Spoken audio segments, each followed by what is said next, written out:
Hello everyone, welcome to my YouTube channel Prabodh classes. दोस्तों, आपको पता है कि हम बात कर रहे थे आपके हिंदी साहित्य के इतिहास से संबंधित उन प्रश्नों के बारे में जो कि आपके एग्जाम में 10 से 12 बार रिपीट हो चुके हैं। अगर मैं बात करती हूँ किन एग्जाम में साथी हूँ, तो आपके आरपीएससी के हो गए, बिहार टीजीटी पीजीटी हो गया, आपके डीएसएस भी हो गया, या फिर आपके केवीएस का एग्जाम हो गया। आप यूपी की तैयारी कर रहे हो साथियों, कहीं से भी तैयारी कर रहे हो, लेकिन ये आपके सामने जो 15 प्रश्न है भक्ति काल के, ये ऐसे प्रश्न है साथियों जो आपके एग्जाम में हर बार कहीं ना कहीं रिपीट होते हैं। तो साथियों, इन प्रश्नों को तो आपको अच्छी तरीके से याद करना है। अभी हम आदिकाल जो है आपके भक्ति काल के प्रश्न आए हैं, उसके बाद आपके आदिकाल के भी आएंगे, रीति काल के प्रश्न भी आएंगे, और आपके किसके आधुनिक काल के प्रश्न भी आपके सामने आएंगे। साथियों, बात करते हैं हम सबसे पहले प्रश्न के बारे में, और सबसे पहला प्रश्न आपका ये है साथियों। प्रश्न के बारे में हम बात करते हैं कि निम्बार्काचार्य का संबंध किस दर्शन से है। तो किस दर्शन से है साथियों निम्बार्काचार्य का जो संबंध है? पहला ऑप्शन है विशिष्टाद्वैतवाद, या फिर आपका द्वैताद्वैतवाद। सी ऑप्शन है द्वैतवाद, और डी ऑप्शन कौन सा है? शुद्धाद्वैतवाद। तो साथियों, यहाँ आपका ये बी ऑप्शन है और ये सी ऑप्शन है। जल्दी से मुझे आंसर चाहिए कि निम्बार्काचार्य का संबंध किस दर्शन से है साथियों। इसकी अगर हम बात करते हैं तो साथियों निम्बार्काचार्य का संबंध आपके द्वैत जो है साथियों आपके किससे? द्वैता द्वैत से है। किससे? द्वैता द्वैत से है। ठीक है, बिल्कुल आपका बी नंबर का जो आंसर है यहाँ पे करेक्ट आंसर हो जाएगा। कौन सा? बी नंबर का आंसर बिल्कुल करेक्ट आंसर हो जाएगा। चले आगे। अगला प्रश्न है दूसरे नंबर का। हिंदी साहित्य के किस युग को स्वर्ण युग कहा जाता है साथियों? बहुत ही सीधा प्रश्न है और बहुत बार पूछा गया है। रीतिकाल को, आदिकाल को, या फिर आपके आधुनिक काल को, या फिर आपके भक्ति काल को? तो साथियों, हिंदी साहित्य के किस युग को स्वर्ण काल कहा जाता है? तो आपके भक्ति काल जो है साथियों, इसको क्या कहा जाता है? स्वर्ण काल कहा जाता है। किसने और कहा किसने था साथियों? भक्ति काल को कहा जाता है। और कहने वाले कौन है साथियों? आपके जॉर्ज अब्राहम ग्रेसन। ठीक है, किसने कहा था? ग्रेसन ने कहा था भक्ति काल को स्वर्ण युग कहा था। ठीक है, क्या कहा था? स्वर्ण युग कहा था। किसने कहा था साथियों? तो आपके जॉर्ज ग्रेसन ने भक्ति काल को स्वर्ण युग कहा था। ठीक है, वहीं अगर हम बात करते हैं रामविलास शर्मा ने क्या कहा था साथियों? रामविलास शर्मा ने, तो रामविलास शर्मा की अगर हम बात करते हैं, इन्होंने क्या कहा था साथियों? इन्होंने भक्ति काल को लोक जागरण काल कहा था। क्या कहा था? लोक जागरण काल कहा था। ठीक है, लोक जागरण काल कहा था। ठीक है, लोक जागरण काल। तो ठीक है साथियों, इसका सही आंसर आपका कौन सा हो जाएगा? डी नंबर का ऑप्शन आपका बिल्कुल करेक्ट आंसर हो जाएगा। चले आगे तीसरे प्रश्न की ओर। तीसरा प्रश्न है, कथन आपके सामने। अपने पौरुष से हताश जाति के लिए भगवान की शक्ति और करुणा की ओर ध्यान ले जाने के अतिरिक्त दूसरा मार्ग ही क्या था? यह कथन किसका है? आचार्य रामचंद्र शुक्ल जी का, विद्या निवास श्री मिश्र का, या फिर आपके हजारी प्रसाद द्विवेदी जी का, या फिर आपके चौथा ऑप्शन है नामवर सिंह जी का? तो साथियों, ये कथन किसका है? और बहुत ही मोस्ट है, काफी बार पूछा गया प्रश्न है साथियों कि अपने पौरुष से हताश जाति के लिए भगवान की शक्ति और करुणा की ओर ध्यान ले जाने के अतिरिक्त दूसरा मार्ग क्या था? यह कथन किसका है? तो ये कथन किसका है साथियों? अगर यहाँ हम बात करते हैं तो ये कथन आपके किसका? आचार्य रामचंद्र शुक्ल जी का। बिल्कुल ए नंबर का जो ऑप्शन आपका करेक्ट आंसर हो जाएगा साथियों। और वेरी वेरी मोस्ट है, इसको मोस्ट लगा लेना। ये सारे प्रश्न आपके लिए क्या है?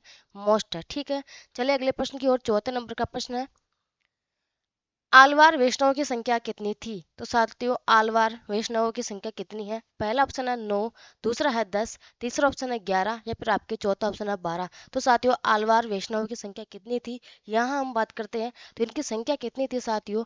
12 थी। कितनी? 12। बिल्कुल आपका डी नंबर का ऑप्शन बिल्कुल करेक्ट आंसर हो जाएगा। अब आप मुझे यह बताएंगे कि नयनारों की संख्या कितनी थी? नयनारों की संख्या कितनी थी साथियों?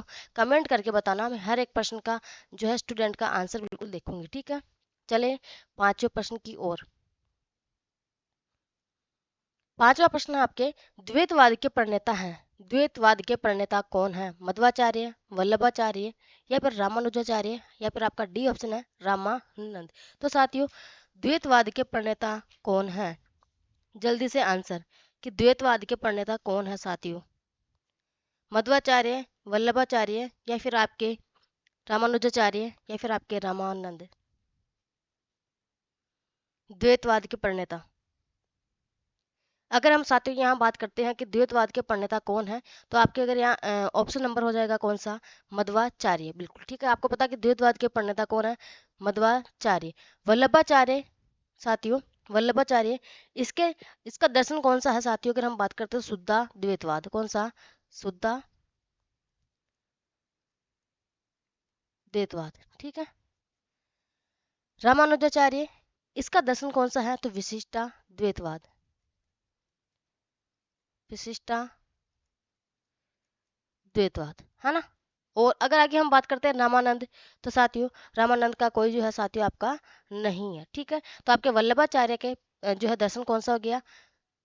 शुद्ध द्वैतवाद। रामानुजाचार्य का विशिष्टा द्वैतवाद। लेकिन आपके द्वैतवाद के जो है साथियों प्रणेता या फिर आपके इनके जो है प्रवर्तक कौन हो गए? मध्वाचार्य। बिल्कुल आपका यहाँ पे ए नंबर का ऑप्शन जो है बिल्कुल करेक्ट आंसर हो जाएगा। चलिए अगले प्रश्न की ओर।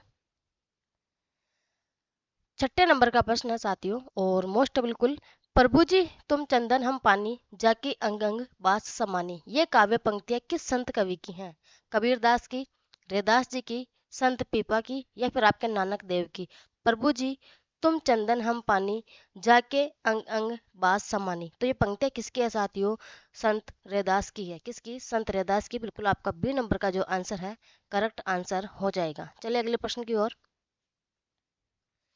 सातवां प्रश्न है साथियों और इसकी अगर हम बात करते हैं, निम्नलिखित के आधार पर सही विकल्प चुनिए। आपके सामने साथियों दो जो है आपके दो ऑप्शन दे रखे हैं, जिसमें से आपको देखना है कि दो आपको विशेषता दी हुई है कि कौन सी विशेषता आपके सही है, दोनों एक दूसरे से संबंधित है या नहीं है। ठीक है। पहला नंबर का यानी ए नंबर का ऑप्शन है कि निर्गुण भक्ति में गुरु को वही महत्व प्राप्त है जो साधना के अन्य रूपों यानी ज्ञान ज्ञान मार्ग सगुण भक्ति या रहस्यवाद में प्राप्त है। ठीक है। और ब ऑप्शन आपका वो है कि निर्गुण भक्ति का आलंबन निराकार और अगोचर है तथा सगुण भक्ति का आलंबन साकार एवं गोचर है। अब आपके सामने ऑप्शन देखना है कि ऑप्शन क्या क्या है।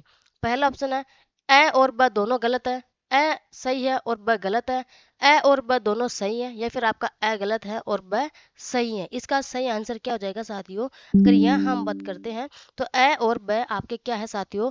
दोनों ही सही है। ठीक है। बिल्कुल निर्गुण भक्ति में गुरु को वही महत्व प्राप्त है जो साधना के अन्य रूपों में ज्ञान मार्ग सगुण भक्ति या रहस्यवाद को प्राप्त है। ठीक है। इसके बाद अगर और हम बात करते हैं आगे, तो निर्गुण भक्ति का आलंबन निराकार और अगोचर है तथा सगुण भक्ति का आलंबन साकार व गोचर है। बिल्कुल दोनों कथन आपके यहाँ पे क्या है साथियों?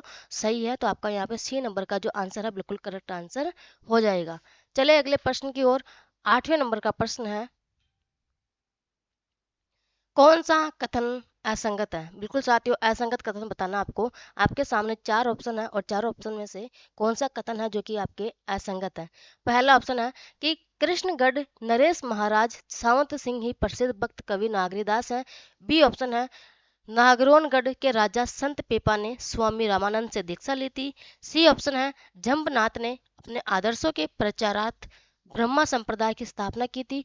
सहजो बई ने ब्रह्मा तत्व का निर्गुण सगुण निरपेक्ष अनिर्वचनीय स्थिति का अनुभूति पर वर्णन किया है। तो साथियों चारों में से आपका कौन सा कथन है जो कि असंगत है? तो यहाँ हम बात करते हैं तो आपका इसका ऑप्शन नंबर 3 यानी आपका सी बिल्कुल करेक्ट आंसर हो जाएगा साथियों। इसमें आपके जो है जम्बनाथ ने अपने आदर्शों के प्रचारार्थ ब्रह्मा संप्रदाय की स्थापना की थी, है ना। जो कि आपका बिल्कुल गलत आंसर है। ठीक है। इन्होंने किसकी स्थापना की थी साथियों? ब्रह्मा की नहीं की थी, इन्होंने विष्णुई विष्णुई संप्रदाय की स्थापना इन्होंने की थी। किसकी?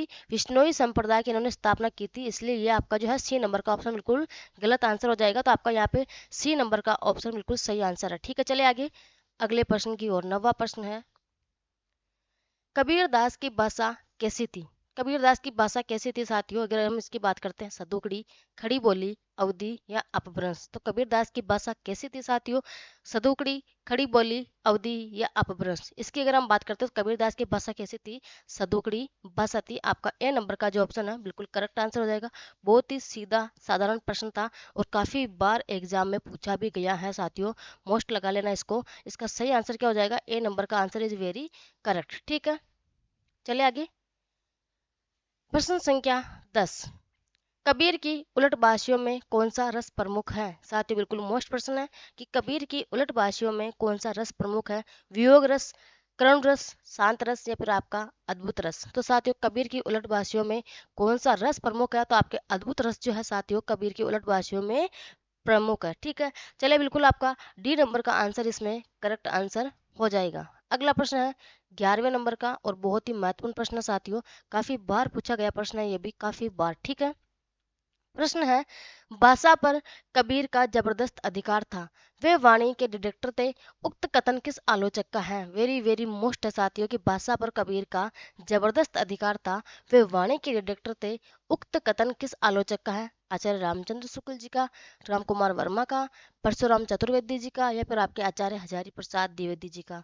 तो साथियों ये कथन किसका है? यह है आपके आचार्य हजारी प्रसाद द्विवेदी जी का। बिल्कुल आपका डी नंबर का जो ऑप्शन है साथियों बिल्कुल करेक्ट आंसर हो जाएगा। आंसर नंबर डी बिल्कुल आपका करेक्ट आंसर हो जाएगा और बहुत ही महत्वपूर्ण प्रश्न है ये। ठीक है, चले अगले प्रश्न की ओर। अगला प्रश्न है आपके सामने साथियों, प्रश्न संख्या 12। ठीक है साथियों, हम करेंगे और 15 प्रश्न, और आपको पता है 15 प्रश्न को हम मात्र 15 मिनट में कर लेंगे साथियों। और अगर कोई स्टूडेंट नया जुड़ा है साथियों हमारे यूट्यूब चैनल पे, तो चैनल को सब्सक्राइब कर लेना। हमारा टेलीग्राम चैनल है प्रबोध क्लासेज के नाम से, उसको ज्वाइन कर लेना। हमारी वेबसाइट भी प्रबोध क्लासेज .in के नाम से है, उसको भी आप साथियों एक बार जाके सब्सक्राइब कर लेना। ठीक है, ताकि आपको आने वाली हर पोस्ट के बारे में या फिर यूट्यूब पर जो है आने वाली हर वीडियो का नोटिफिकेशन आपको मिल सके। ठीक है, और बिल्कुल साथियों हिंदी साहित्य का इतिहास हमारे यूट्यूब चैनल प्रबोध क्लासेज पर जो है बिल्कुल आपको डीपली पढ़ाया जा रहा है। आप वहां से बिल्कुल आप हिंदी साहित्य का इतिहास पढ़ सकते हैं, या फिर अगर आपको डायरेक्ट नोट्स चाहिए साथियों, तो नोट्स हमारे बिल्कुल आपको मिल जाएंगे साथियों प्रबोध क्लासेज। अगर आप चाहो तो बिल्कुल हमारे नोट्स इस नंबर पर आपको मैसेज करना है। इस नंबर पर आपको मैसेज करना साथियों व्हाट्सएप पर कि मैम हमें नोट्स चाहिए। अभी साथियों आपके सामने जो है ओनली फॉर आदिकाल और भक्ति काल के नोट्स ही रिलीज हुए हैं। बाकी आपके रीति काल और आधुनिक काल के नोट्स बहुत ही आपके सामने रिलीज हो जाएंगे, जल्दी ही रिलीज कर दूंगी। ताकि आपको साथियों अगर अभी आप चाहिए, अगर जिसको भी चाहिए तो वो मैसेज करे कि मैम हमें आदिकाल के चाहिए तो आदिकाल का नाम लिखे, किसी को अगर भक्ति काल के नोट्स चाहिए तो भक्ति काल का नाम ही लिख के बोले कि मैम मुझे भक्ति काल के नोट्स चाहिए। अगर किसी को आदिकाल और भक्ति काल दोनों के नोट्स चाहिए तो बिल्कुल मुझे दोनों को नाम लिख के और मुझे मैसेज करें कि 7568374047 इस नंबर पर। ठीक है साथियों, चले अपने अगले प्रश्न की ओर। ये हो गई अपनी थोड़ी जानकारी जो कि आपको मैं मेरे यूट्यूब चैनल से देना चाहती हूँ। ठीक है, प्रश्न है अपना, कबीर ने अपने निर्गुण पंथ में वह कौन सा तत्व शामिल किया जिसका नाद पंथ में अभाव था? कबीर ने अपने निर्गुण पंथ में वह कौन सा तत्व शामिल किया जिसका नाद पंथ में अभाव था? पहला ऑप्शन है भारतीय वेदांत और सूफियों का प्रेम तत्व, बी ऑप्शन है रागात्मक तत्व से रहित साधना, सी ऑप्शन है हृदय पक्ष शून्य सामान्य अंतर साधना का मार्ग, और डी ऑप्शन क्या है तांत्रिक विधान। साथियों इसका जो है सही आंसर क्या हो जाएगा कि कबीर ने अपने निर्गुण पंथ में वह कौन सा तत्व शामिल किया जिसका नाथ पंथ में अभाव था? तो कौन सा तत्व था साथियों कि भारतीय वेदांत और सूफियों का प्रेम तत्व। इसका जो है साथियों ये बिल्कुल इसका करेक्ट आंसर हो जाएगा कौन सा? ए नंबर का जो ऑप्शन है बिल्कुल करेक्ट आंसर हो जाएगा। चलिए अगले प्रश्न की ओर। प्रश्न संख्या है 13, ज्ञानाश्रय शाखा से संबंधित है। साथियों कौन सा जो कवि है वो ज्ञानाश्रय शाखा से संबंधित है? बिल्कुल मेरे मेरे नोट्स पढ़ाए थे, और बिल्कुल मेरे नोट्स में आपको अच्छी तरीके से क्रम के अनुसार मैंने ज्ञानाश्रय शाखा और आपके प्रेमाश्रय शाखा संत आपके जो है साथियों रामाश्रय काव्यधारा और आपके कौन से कृष्ण काव्यधारा, मैंने चारों के साथियों जो है आपको बिल्कुल क्रम के अनुसार एक एक कवि को लिखाया था। क्रम के अनुसार ही मैंने इनको पहले क्रम के अनुसार जमा के आपको जो है पेज में शो कर रखा था अच्छी तरीके से, ताकि आपका जो है क्रम वाला प्रश्न कभी भी गलत नहीं हो। ठीक है, तो बिल्कुल ज्ञानाश्रय शाखा से संबंधित कौन है साथी? आपके मीराबाई, सूरदास, तुलसीदास या फिर आपके कबीरदास। तो ज्ञानाश्रय शाखा से संबंधित आपके कौन से कवि है साथियों? यहाँ अगर हम बात करते हैं तो इससे संबंधित आपके कौन है? कबीर दास। ठीक है, कौन से हो गई? कबीर दास। आपका डी नंबर का जो ऑप्शन है बिल्कुल करेक्ट आंसर हो जाएगा। चलिए अगले प्रश्न की ओर। अगला प्रश्न है, बहुत ही शानदार पंक्ति है और बिल्कुल मोस्ट है साथियों, मोस्ट लगा लेना इसको भी। माई न होती, बाप न होते, कर्म न होता काया, हम नहीं होते, तुम नहीं होते, कौन कहाँ ते आया, चंद न होता, सूर न होता, पानी पवन मिलाया, शास्त्र न होता, वेद न होता, कर्म कहाँ ते आया। साथियों ये पंक्ति यहाँ तक पूछी जाती है ज्यादा से ज्यादा जब भी अगर एग्जाम में आई है, जब भी ये, हालांकि कभी कभी तो इसको पूरी पूछ लिया, लेकिन जब भी अधिकतर में ये आती है तो इतना सा ही आता है।